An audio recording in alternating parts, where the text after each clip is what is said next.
자녀들을 키우다 보면 남자아이와 여자아이가 확실하게 다른 점이 있습니다. 그런 남자아이들은 왠지 자동차를 좋아하고 로봇을 참 좋아합니다. 또 그런가 하면 여자아이들은 인형을 그렇게 좋아하지요.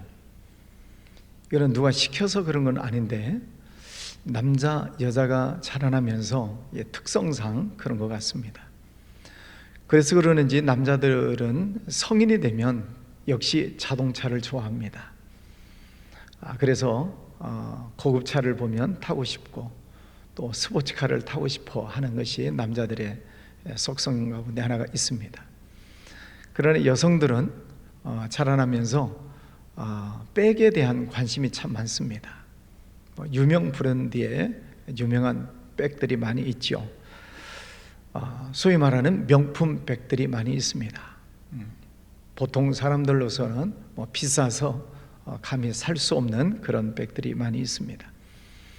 그러나 여성들의 호기심이라고 하는 것이 자기도 좋은 백을 가지고 싶어하는 그런 심리들이 있기 때문에 그 심리를 이용해서 나오는 게 가짜들이죠. 소위 말하는 짝퉁 백들이 참 많습니다. 그런데 그 짝퉁도 얼마나 정교하게 만들었느냐에 따라서 가격 차가 또 천차만별입니다. 아주 비싼 것은 가짜인데도 굉장히 비싼 것들이 많죠. 제가 왜 이 가짜 말씀을 드리는가? 선지자들 가운데에서도 가짜가 있다는 것입니다. 참 선지자가 있는가 하면 거짓 선지자가 있다는 것이죠. 오늘 본문 말씀에 보면 거짓 선지자들이 활동을 하고 있는 모습이 나오고 그들에 대해서 하나님께서 심판하시겠다 이렇게 경고하시는 말씀이 있습니다. 이 거짓 선지자들은 활동을 하면서 잘못된 하나님의 말씀을 전하는 것입니다. 참 선지자들은 하나님의 영, 성령에 의해서 말씀을 받고 하나님의 말씀을 가감없이 전합니다. 그게 참 선지자들의 모습이죠. 그런데 거짓 선지자들은 하나님이 주시는 말씀을 받지 않고 자기 생각대로 말을 합니다. 또 사람들이 좋아하는 말을 합니다. 그러면서 자기 인기를 누리려고 하고 또 그 수단을 이용해서 경제적인 이득을 취하려고 하는 것이 있죠. 또 세상 사람들도 그렇습니다. 하나님의 말씀 가감 없이 전하다 보면 내 마음에 들지 않는 말씀도 있고 때로는 하나님께서 무서운 경고의 말씀을 하시는 때가 있기 때문에 사람들이 그런 하나님의 말씀을 듣기 싫어합니다. 그런 거짓 선지자들은 누군가? 사람들이 어떤 말을 좋아하는가를 알아서 사람들이 좋아하는 말을 하는 것입니다. 그러니까 하나님의 뜻을 전하는 것이 아니라 사람들이 듣기 좋아하는 말을 골라서 한다는 것이죠. 그러니까 사람들이 얼마나 좋아하겠습니까? 그래서 거짓 선지자들을 따라다니는 사람들이 많이 있었죠. 우리는 하나님의 말씀을 잘 듣고 따라가야 됩니다. 빌립보서 2장 13절 말씀에서 보면 너희 안에서 행하시는 이는 하나님이시니 자기의 기쁘신 뜻을 위하여 너희로 소원을 두고 행하게 하신다 이렇게 말씀을 하십니다. 다시 말하면 하나님은 우리 안에서 행하신다는 거예요. 하나님께서 하시고자 하시는 뜻을 우리들 마음속에 소원을 두고 그것을 행하게 하신다라고 말씀을 하십니다. 그러므로 우리가 진정한 하나님의 말씀을 따라가고자 한다면 내 마음속에 하나님께서 어떤 소원을 생각나게 하시는가를 잘 깨달을 필요가 있습니다. 하나님은 우리의 마음의 뜻과 생각을 감찰하신다라고 하셨기 때문에 우리들 마음속에 주시는 하나님의 말씀을 잘 깨달아야 되죠. 이 말씀이 하나님의 말씀인지 아닌지는 어떻게 분별을 할 수 있는가?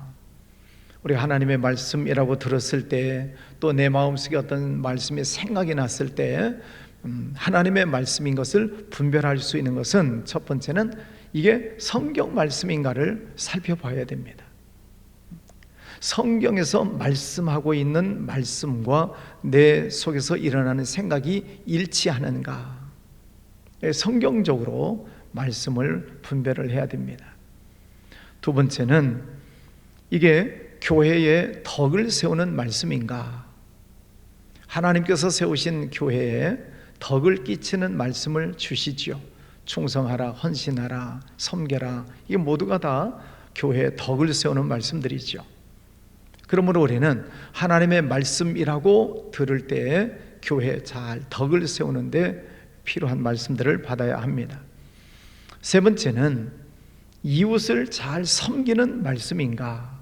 인간관계 속에서 잘 섬기고 사랑을 베풀고 구제하고 또 선교하는 일들에 하나님께서 주시는 말씀이라면 그 말씀은 틀림없는 말씀이죠. 그런데 거짓 선지자들은 그렇지 않습니다. 거짓 선지자들은 자기 마음에 생각나는 대로 예언을 합니다. 다시 말하면 하나님이 주시는 계시를 받지 않고 자기 생각대로 말을 한다는 것이죠. 또 사람들이 좋아하는 말을 골라서 전해주는 것입니다.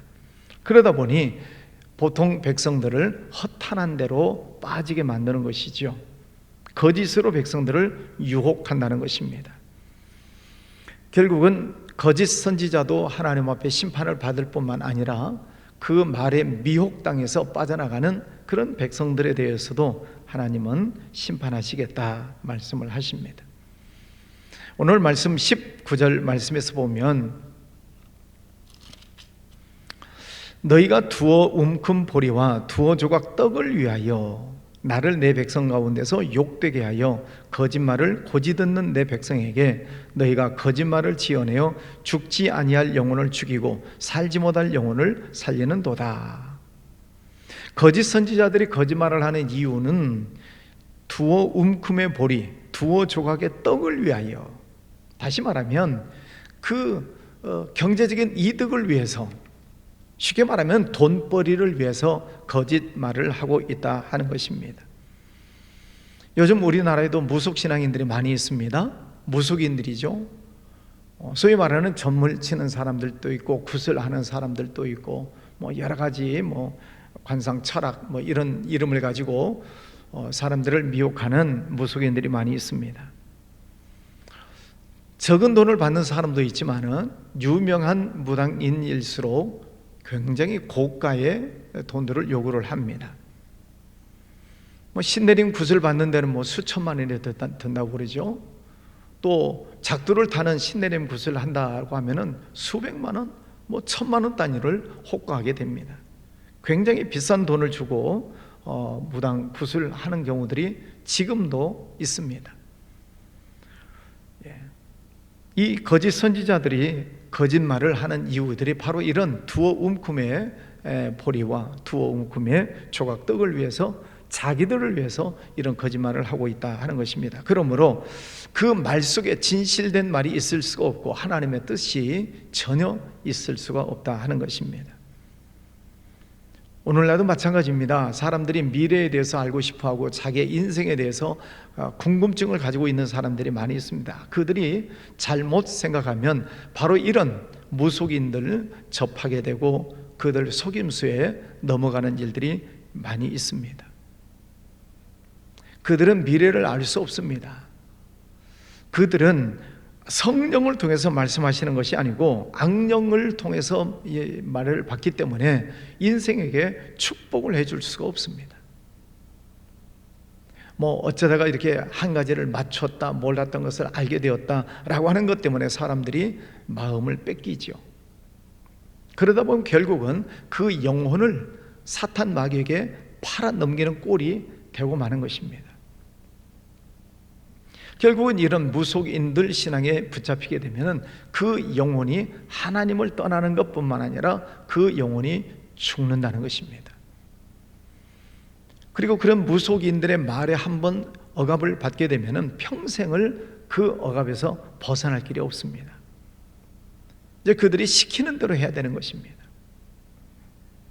그래서 성경 말씀에서는 무속인들을, 구약 성경에서는 죽여라, 이렇게 무서운 말씀을 하시고 있습니다.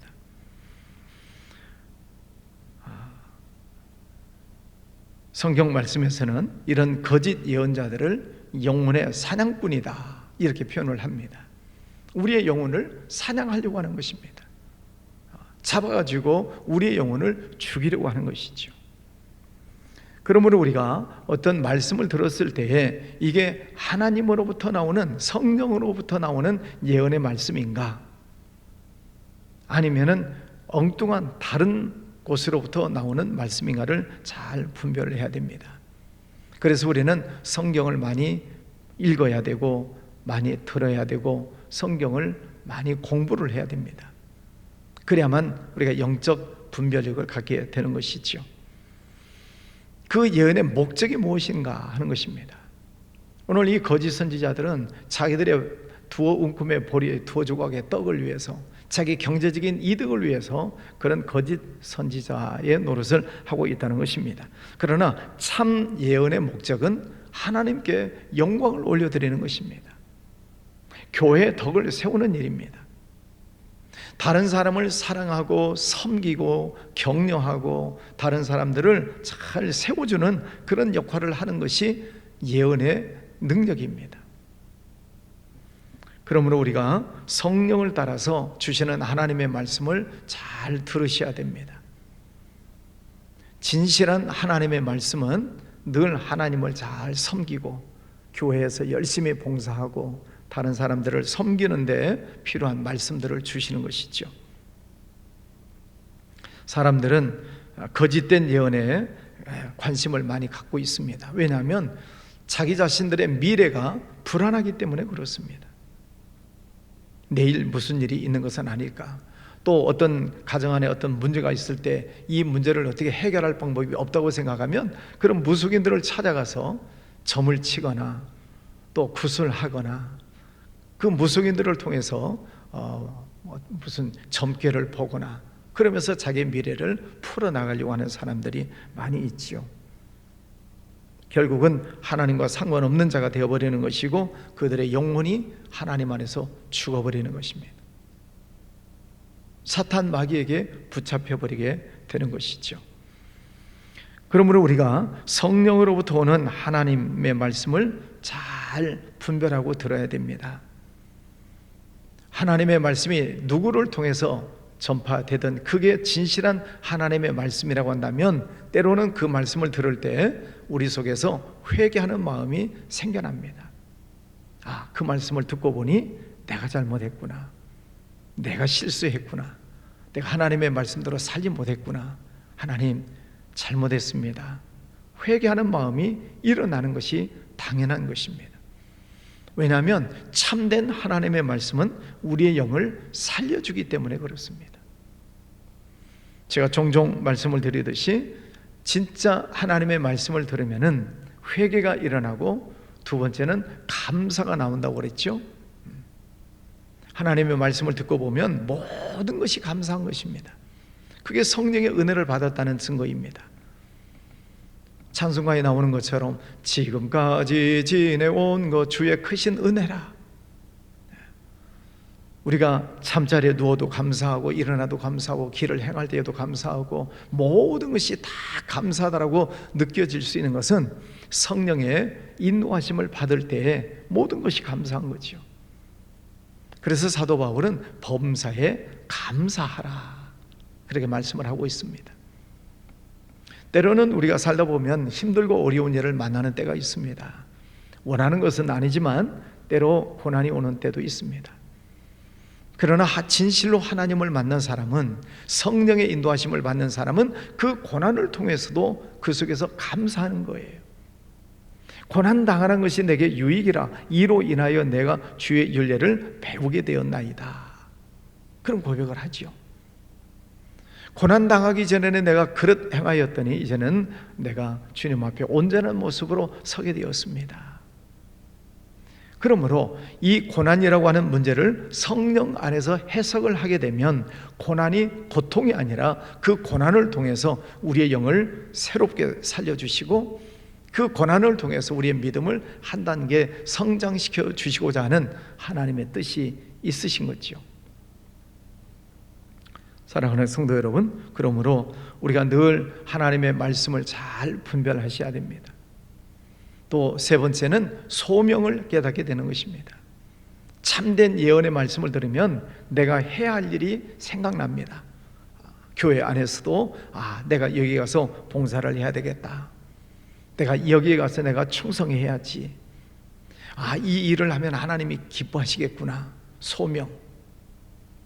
소명감이 떠올려진다라고 하는 것은 하나님의 말씀을 정확히 들었다는 것입니다. 그래서 그 소명을 받은 사람은 시간을 내고 자기 물질을 드리고 자기 몸을 드리고 정성을 다해서 맡겨주신 그 사명을 감당하게 되는 것이죠. 그것이 진실한 하나님의 말씀의 역사입니다. 그러나 오늘 이 시간 우리 주변에 굉장히 많은 거짓 선지자들이 있습니다. 소위 말하는 이단 사이비들이 많습니다. 그런 이단 사이비들에 빠지지 않도록 하기 위해서 교회 안에서 신앙생활을 잘 하셔야 되고, 또 여러분이 친하다고 하는 어떤 사람들이 여러분을 유혹할 수 있어요. 그래서 어디에 가서 성경 공부하자, 어디에 가서 보면은 우리가 지금까지 듣지도 보지도 못한 놀라운 하나님의 말씀을 가르쳐 주는 데가 있다. 또 외국에서 들어온 선교사가 있는데 아주 신령한 선교사가 있어서 예언의 능력 있는 선교사가 있는데 한번 만나보자. 여러 가지 수단 방법으로 여러분들을 미혹합니다. 조심하셔야 됩니다. 언제 어디서 여러분을 미혹하는지 알 수 없습니다.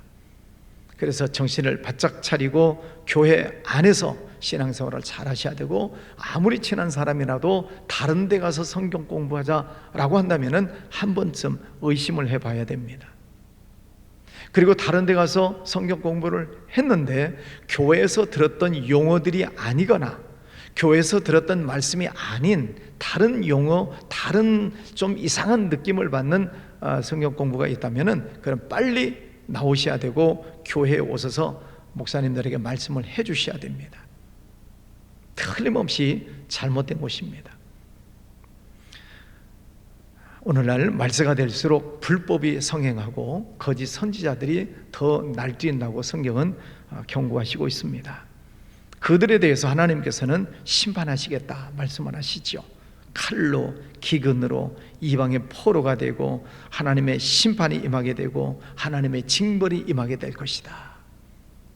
하나님의 백성들을 미혹한 그 죄에 대한 대가를 치르도록 하시겠다 말씀을 하십니다. 여러분, 오늘도 복된 하루를 또 시작하게 됩니다. 우리 주변에 어디에서 언제 이런 거짓 선지자들이 나에게 다가올는지 알 수 없습니다. 그러므로 여러분에게 친근하게 달려오는 사람, 여러분을 아주 상냥하게 다가와서 여러분을 미혹하는 사람들이 있을 수 있습니다. 조심하셔야 됩니다. 시대가 점점 어두워져 가기 때문에 그렇습니다. 여러분의 믿음을 잘 지키시고 오늘도 승리하시기를 바랍니다. 기도하겠습니다. 거룩하신 아버지 하나님, 감사합니다. 오늘도 귀하고 복된 아침을 허락하여 주셨습니다. 저희들이 하나님의 말씀을 붙잡고 살아가지만 때로는 거짓 선지자들이 나타나서 우리의 믿음을 빼앗아 가려고 하고 또 우리의 신앙을 미혹해서 거짓 선지자의 길로 가게 만드는 일들이 주변에 많이 있습니다. 또 이단 사입에 빠져 있는 일들도 많이 있습니다. 아버지 하나님, 이 험악한 시대를 살아가는데 우리가 그런 거짓 선지자에게 미혹당하지 아니하도록 저희들을 지켜주시옵시고, 또 이상한 말을 들었을 때 잘 분별할 수 있는 영 분별의 능력도 더해 주시기를 원합니다. 아버지 하나님, 우리와 우리 가족들 또 우리 교회 모든 성도들 믿음을 잘 지켜나갈 수 있도록 은혜를 더하여 주시옵소서. 이 나라와 민족을 하나님 기억하여 주셔서 정치가 안정되고 경제가 회복이 되고 한국 교회가 다시 거듭나서 일어나는 역사들 있게 하여 주옵소서. 몸이 불편한 이들 또 병마와 싸우는 이들 하나님 치료하여 주시옵소서. 귀한 예물 드리는 손길도 축복해 주시기 원하옵고 예수님 이름으로 기도하였습니다. 아멘.